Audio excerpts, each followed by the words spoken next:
In the wake of Osama Bin Laden's death, the Republican spin machine is already in hyperdrive, of course, claiming credit should really go to President Bush. What a joke. So let's straighten out the record once and for all. Here's what House Majority Leader Eric Cantor said, quote, "I commend President Obama, who has followed the vigilance of President Bush in bringing Bin Laden to justice." Or take a listen to Karl Rove. The tools that President Bush put into place, Gitmo, rendition, enhanced interrogation, the vast effort to collect and collate this information, put it in a usable form, obviously served his successor quite well. See, it's all thanks to Bush. Former Bush White House Chief of Staff Andrew Card is making the same claim. He made sure that everything was in place so that President Obama could have an opportunity to get Osama bin Laden. And that's just few of the Republicans pushing this same idea. But here's the reality. George Bush deserves zero credit for killing bin Laden. First of all, as crazy as it sounds, Bush himself said he wasn't focused on Osama bin Laden at all. Here's what he said in 2002. I don't know where he is, nor do, I just don't spend that much time on him, Kelly, to be honest with you. That's unbelievable, right? How could the president say that about a man who killed nearly 3,000 Americans? It must have been a slip-up, right? Apparently not, because listen to him say the same thing again in a different way. And, again, I don't know where he is. I repeat what I said. I truly am not that concerned about him. This is the guy that Republicans are now saying should get credit for capturing bin Laden?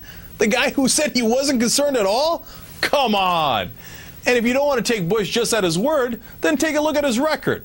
First, he had 8 years to get bin Laden. And I got news for you. He didn't do it.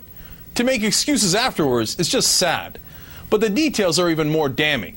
Remember, in December 2001, they had bin Laden cornered. Here's what a commando from Delta Force said about why bin Laden escaped from Tora Bora. The original plan that we sent up to our higher headquarters, Delta Force wants to come in over the mountain with oxygen, coming from the Pakistan side, over the mountains and come in and get a drop on bin Laden from behind. Why didn't you do that? Disapproved at some level above us. Whether that was Central Command or all the way up to the President of the United States, I'm not sure. And sure enough, a 2009 Senate investigation pinned the blame on top-level Bush officials. Quote, "The decision not to deploy American forces to go after bin Laden or block his escape was made by Secretary of Defense Donald Rumsfeld and his top commander, General Tommy Franks. They literally refused to send in troops to get bin Laden even when they knew he was cornered. And now they want the credit? Are you kidding me?" Then in 2006, just in case anyone still thought Bush cared about bin Laden, he took decisive action. Bush allowed the CIA to shut down a unit that had been hunting bin Laden for a decade. The reason, according to the New York Times, officials had decided bin Laden wasn't the threat he once was. So much for wanted dead or alive.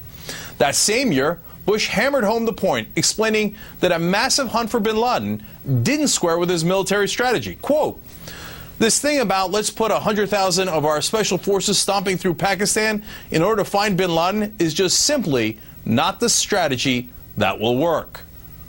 Wrong again. Special forces did kill bin Laden in Pakistan, except it was under a competent president, a president who cared to actually get the job done. Bush's effort, or lack of effort, to get bin Laden was pathetic and a complete failure. The only thing sadder is Republicans now trying to take credit for it. With me now is Joan Walsh, editor-at-large of Salon. Joan, the nerve of them to try to take credit for this when the guy was laying down on the job. Right. Am I getting any part of this wrong? No, as far as I can tell, you got it all right, Cenk. They don't like it, but you got it all right. I mean, first of all, just the nerve of them both to have all this record where they said, we don't care about him, we're not going to find him, we're going to shut down the unit, he's not important, but now they're claiming credit as though it obviously was important. I mean, that's ridiculous enough. You know, you had Dick Cheney from day one of the Obama administration saying this man is going to make us less safe and he's got terrible policies on terror. terror and he's going to give up the fight when he's been in so many ways so much more effective than they have. They've caught a lot of people on his watch.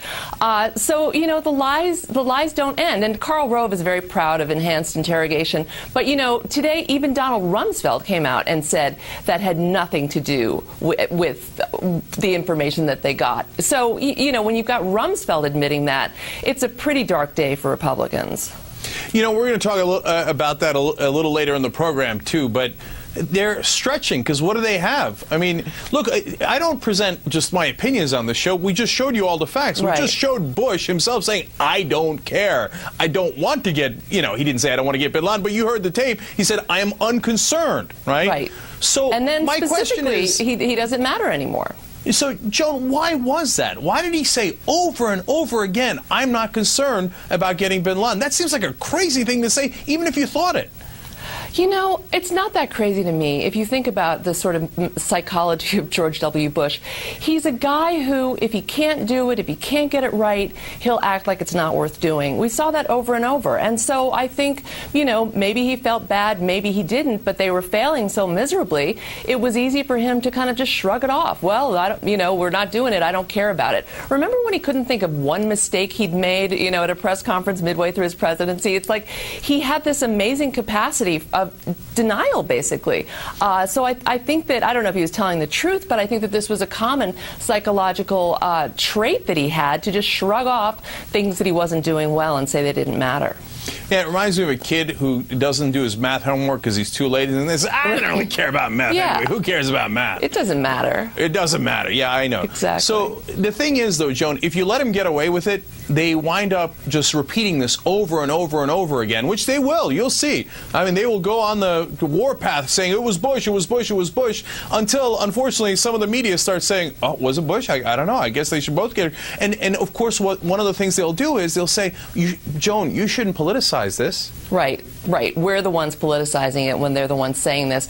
You know, and I don't mean to politicize it anymore, but I also think it needs to be said that part of our problems in 2001 and 2002, and you alluded to it, is that the Bush administration just did not take seriously that Osama bin Laden was a threat. They really were not focused on al-Qaeda, and it was specifically because they had decided to make a clean break with the Clinton administration. Nothing Clinton was doing could have mattered, could have been important. It's that same kind of denial, right? If Clinton's doing it, doesn't matter. They demoted, they ignored Richard Clark. We know what happened. And so I'm not going to say that 9/11 could have been prevented. No one can say that. But it's sort of incontrovertible to me that if they had maintained that same focus that Clinton acquired, sadly, through tragedy, the first bombing and the Cole bombing, etc., if they had kept his focus, things might have turned out very differently. We might not have had to have two unnecessary wars. So, I think we have to hit back. Let me add one last thing here. When they gave him the warning that al-Qaeda was going to attack, he said, okay, you've covered your ass, now go home. Right. That guy wants credit. He said, I don't want to swat at flies. And he went on vacation. Yeah, Please. I remember that. All right, Joan Walsh, thank you so much for joining us. Thanks for having me.